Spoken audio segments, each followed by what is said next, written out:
Hello, good day po sa ating lahat. Kanina, napanood ko yung interview kay ex-Senator Panfilo Lacson tungkol dito sa issue na na pwedeng itong si Banban Mayor Alicia Guo ay isang Chinese spy. Very informative, very enlightening yung interview na yan, ano? Sa bagay nga, siyempre talagang maraming alam yang si ex-senator Lacson. So imagine, no, siya ay naging isang general, naging senator, at saka with his wide experience sa mga bagay-bagay, talagang wala kang masasabi. Ang masasabi ko lang ay marami din tayong mga magaling na senator. Usually noon, ang isa dyan ay si Senator Ping Lacson. So yung mga senator sa ngayon, sa palagay ko parang iilan lang talaga yung parang believe tayo. Okay. But then, ganyan, ano? Ngayon,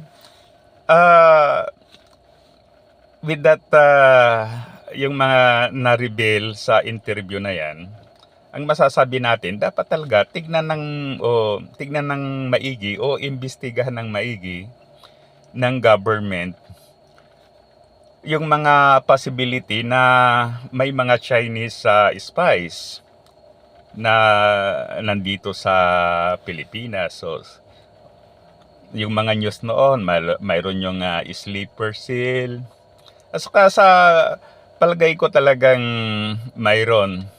So imagine, no, nung panahon ni Duterte, may mga Chinese military pala na nandyan sa Philippine Coast Guard. Pagkatapos, imagine yung internet ng yung cell site nandyan sa military camp.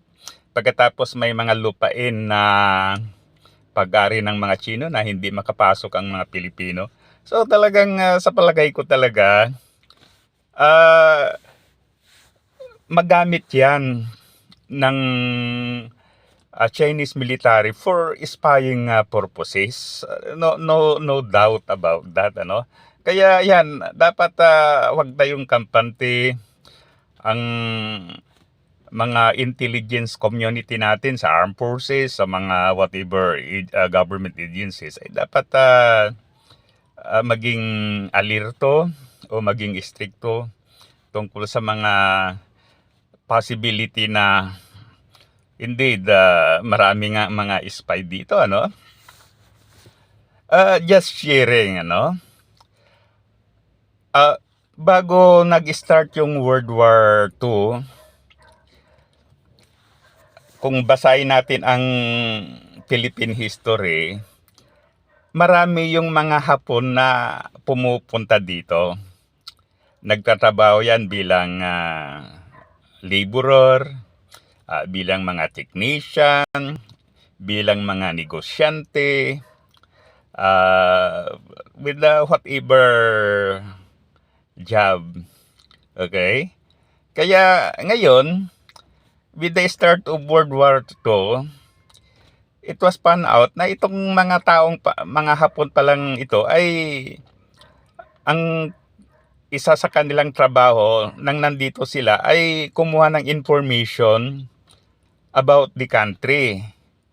Okay? Kumukuha sila ng data, then ibinabato sa Japanese Imperial Army.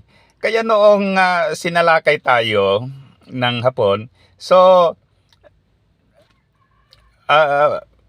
familiar na yung mga Hapon dito because of those information. Okay, tulad nga nitong sakwan, ano, yung paggawa ng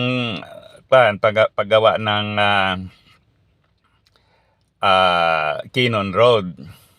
Dahil siyempre talagang dapat pagandahin yung Kinon Road dahil ang Baguio City ay itinatag ng mga Amerikano bilang summer capital. Why? Kasi during summer, mainit sa Manila. So, they want a place na medyo maginaw. So, kaya yan,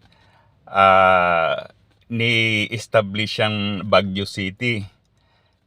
Bagamat bago nakapasok ang mga Amerikano dyan, then talagang na rin yan, pamayanan na rin yan. No? Maraming mga Igoros dyan, maraming mga Pilipino with Spanish blood. So, nandyan sila, no?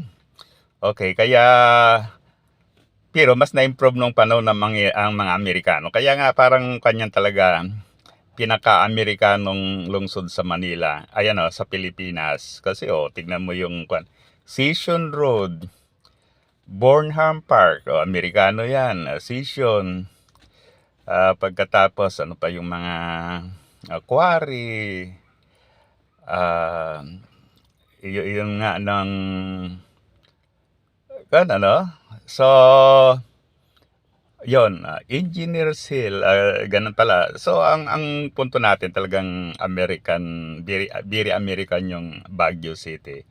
Okay, ngayon nung ginagawa yung mga roads na yung Quezon Road, kasi ang Quezon Road ay yung road from Pusurobio to Baguio. So, ang mga gumawa dyan, siyempre, mga Pilipino, may mga Amerikano, may mga Meksikano, may mga Hapon. Ngayon, yung mga Japanese pala dyan, ay sila, ang ginagawa nila, hindi lang nagtatrabaho, kundi kumukuha sila ng information about yung lugar na yan, o about the road. Kasi, siyempre naisip nila, halimbawa magkagira, maging familiar na sila. Kaya, yon. Marami din mga Japanese ang pumunta ng iba't ibang lugar sa Pilipinas. Yung Manila, ganon. May mga pumupunta dyan bilang negosyante, bilang estudyante, bilang trabahador, bilang technician, and so on, Okay. Kaya ang sumatotal, yung mga data na nakukuha ng mga taong ito, ibinabato sa Japanese Imperial Army. Kaya yon, noong gira, diba, familiar na sila. Ganon din sa Europe noon. Bago sinalakay ng Nazi Germany ang Poland noong 1939, marami na rin yung mga German spies na nakapunta doon. Sila ay newspaper man, negosyante, technician, turista, and so on. So, ganun yan. So, ang punto natin is talagang napakahalaga ng espionage ng isang banta sa isang bansa kung halimbawa gusto itong sakupin, kasi familiar na siya. So pag familiar na siya, so alam na niya yung kung saan yung mga military yung mga military camps ng mga kalaban, alam na nila kung saan yung mga bagay-bagay. So talagang very destructive sa bansa na ini-spy, Ngayon, parang ganun ang situation ngayon. 'Di ba, in the first news, nasabi na bigla na lang maraming mga Chinese student dito sa Cagayan, dito sa Metro Manila, at saka iba pang mga lugar, going back diyan sa Cagayan.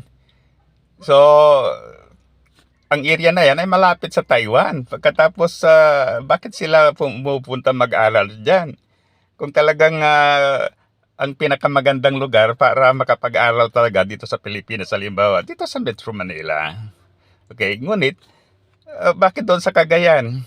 Siguro, nandun yung mga EDCA site, malapit sa Taiwan in case of confrontation between China versus Taiwan plus the United States. So, maging familiar na sila doon sa lugar, Kaya, yon.